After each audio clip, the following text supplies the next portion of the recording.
we are over time today, so we will open for the questions now. Yes, Rinpoche, we have one question. I'll read the question right now. Prostrate to Rinpoche.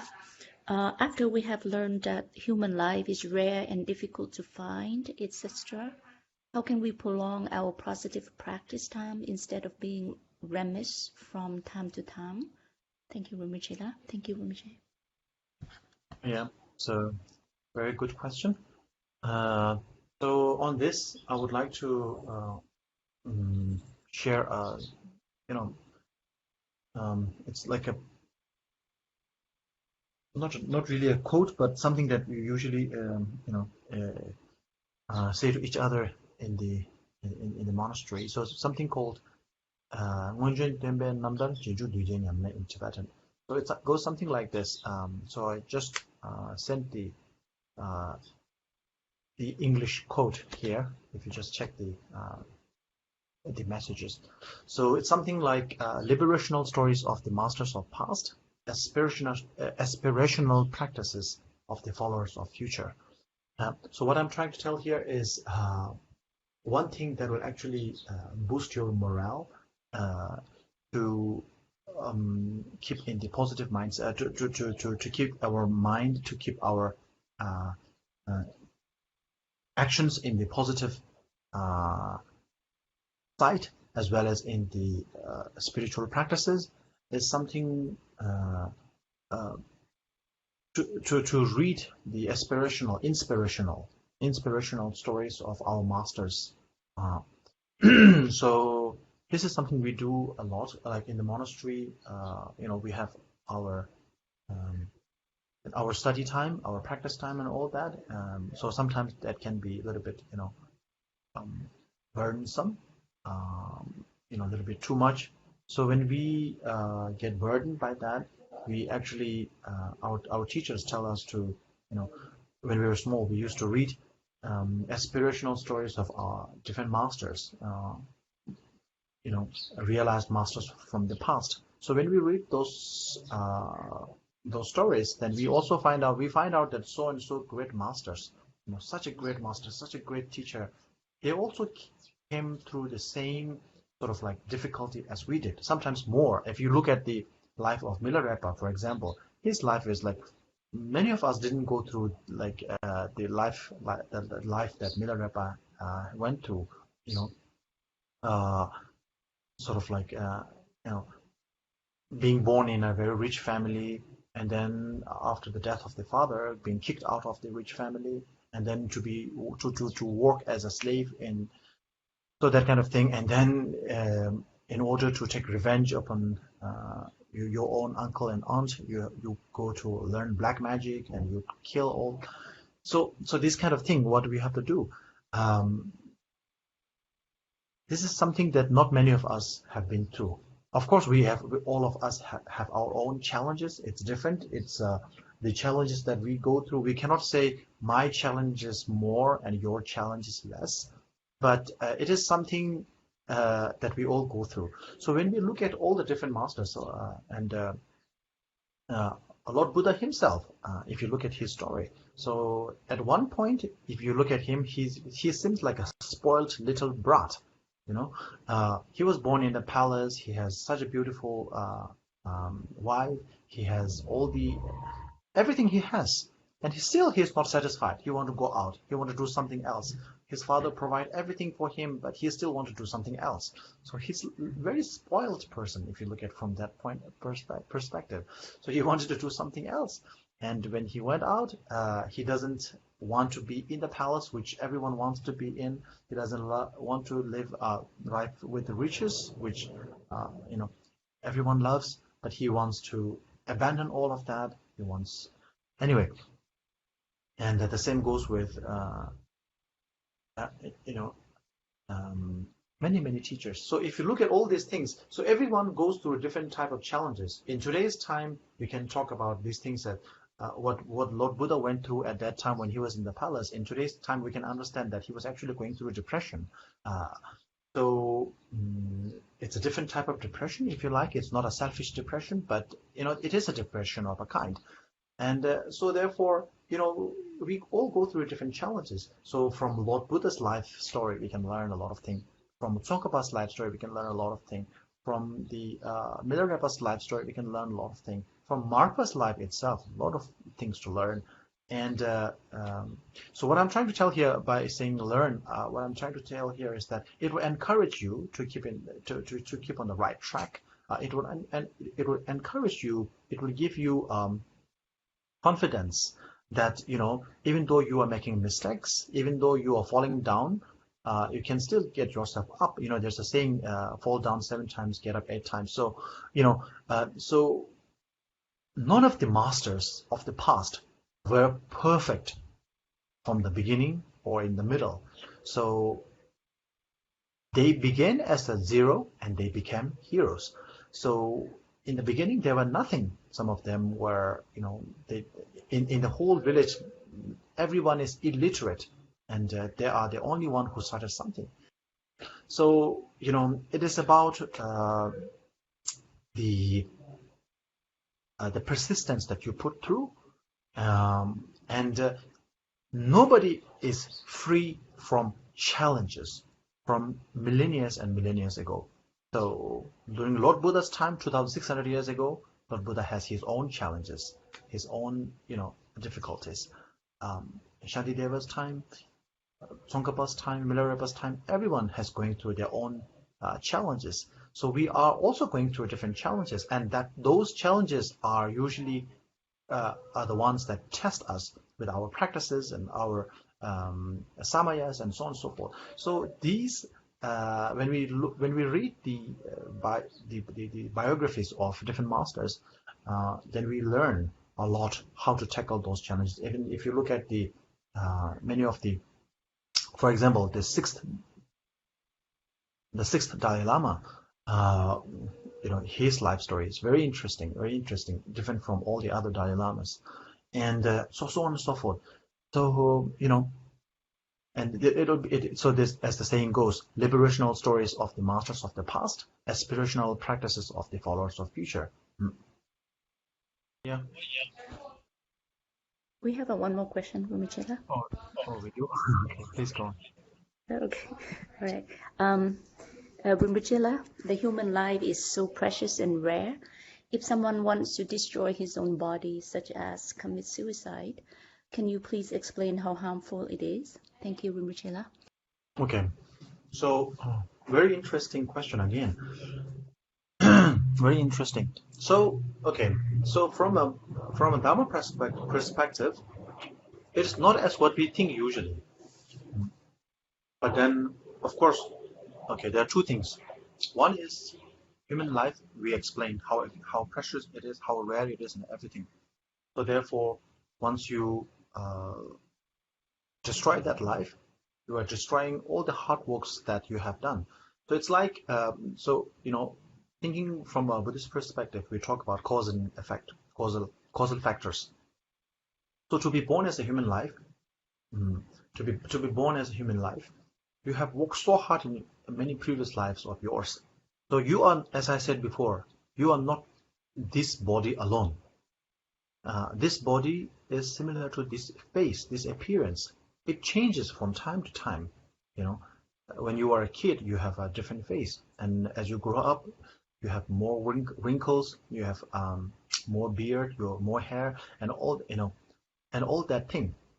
So the appearance changes. Similarly, the body changes. But you are there from the childhood.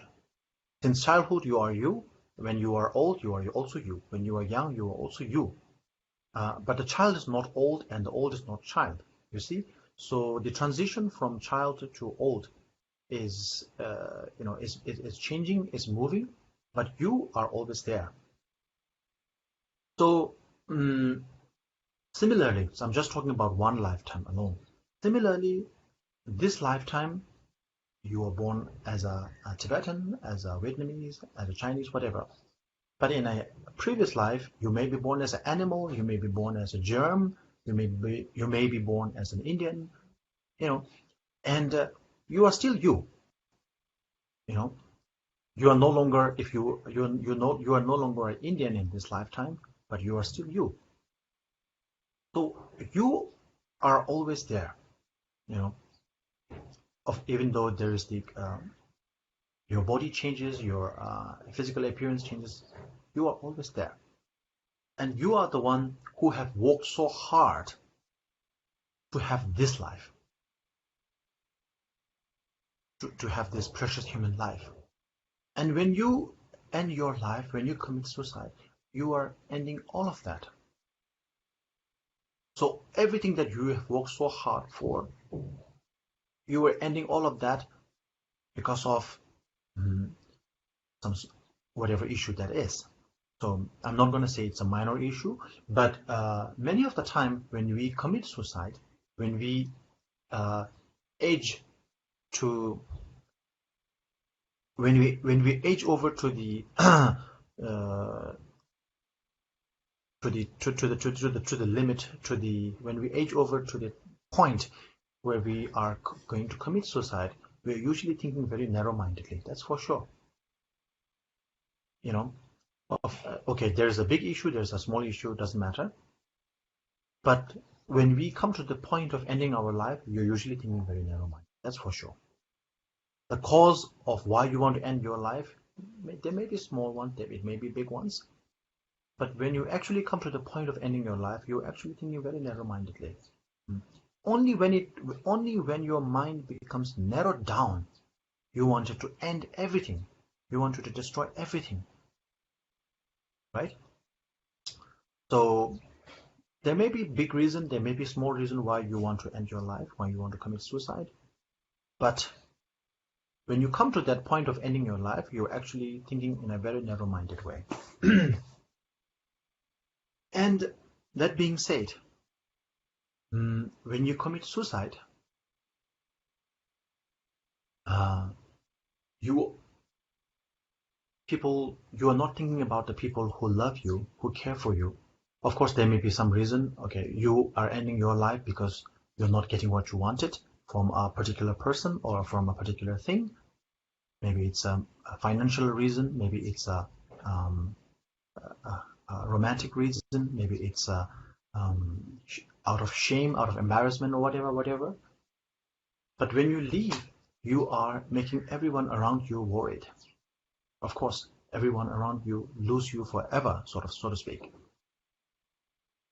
And the grief that everyone who loves you, who is around you, has to go through for your selfish act, for your narrow-minded act, it's tremendous.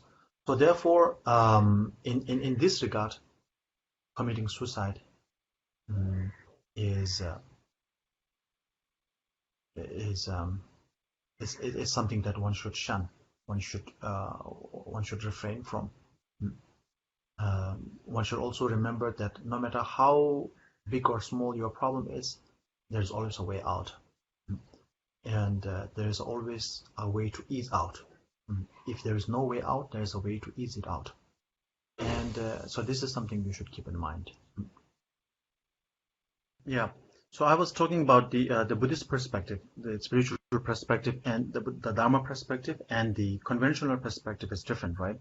So normally when we say, oh, if you kill yourself, then it's such a bad karma, and then you will be you'll be born as whatever, like you will no longer be born as a human being for 500 years and things like that. It's true in a sense, because if you waste away all your positive karma, now you have to work everything again. So it's like you have made $500 billion, and then you just throw it all away. And if you have to start from scratch to make $500 billion, then it will take a long time. So, it's a similar. But if you kill yourself, you're not acquiring a negative karma in the sense of killing a person. Okay. So normally when we kill a person, it becomes a sort of a cardinal sin, right? That like killing a person, lying. We have the four sort of the vows we usually take. So killing a person in general is, technically speaking, to kill a person, the person who you kill has to die before you. So if you are in a fight and if you kill someone and then you die later, if you die before you kill that person, if both of you stab each other and you die before the person whom you are killing, actually you are not committing a cardinal sin of killing a person. You haven't killed a person because you died before that person died. So when you kill yourself, you are not dying before the person whom you are killing. So therefore, you're not committing a cardinal sin. So it is not a cardinal sin to kill yourself. So in our popular belief is that if you kill yourself, it is the most negative karma and all that. It is not exactly like that, but a little bit different. And that's what I explain in a more different way. Rinpoche, the last sentences, when compared to when you want to kill somebody, and then you when you die before the person who you want to die, Yeah, so it yeah. is less it's less The, negative karma. yeah, yeah, yeah. The consequences are lesser. The Yes. negative karma is lesser. It's not as killing a person. Like, okay, so if you kill a person and you kill yourself and you die before the person whom you actually killed, you were actually not committing a cardinal sin of killing a person. Anyway, we're just going quite technical here, which actually reminded me of another thing. In the in the debate yard when we do the debate. So there was this this scenario that we used when we do the debate. So for example, if somebody is been stabbed many times and is about to die, right? If a person is about to die, so there's only 1 second for the person to die, and at the very last second, okay, so the person is breathing his last for the last second, and at the very last second, if somebody stabs him again, usually when we what do you call that in the hospital, they use that magnetic thing to to give a shock, and then they try to revive you out of the unconscious state, right? So a person is about to die, and at maybe only 1 second left to die, and uh, only 1 second left, left to die. So at that moment, if somebody stabs that person very strongly, then out of shock, that person actually starts living for maybe 2, 3, 4, 5 seconds more. So in that scenario, the person who stabbed him again, or maybe it's just the same person. If I stab that person like 10 times, and then the person is about to die, and the very last moment I become so angry and I stabbed that person like 3 times more, and out of shock, instead of dying on that the last second, the person's life is actually elongated, lengthened by a couple of seconds more. So in that scenario, am I shortening that person's life, or am I lengthening that person's life? So this is a question that we pose during the debate. But it's a kind of a technical and theoretical question, hypothetical question, though. Maybe you can think about that. Oh yeah, dedication, please. Thank you so much. 将军sem jo人不，万劫两劫我，第一牛犊，浪漫三劫。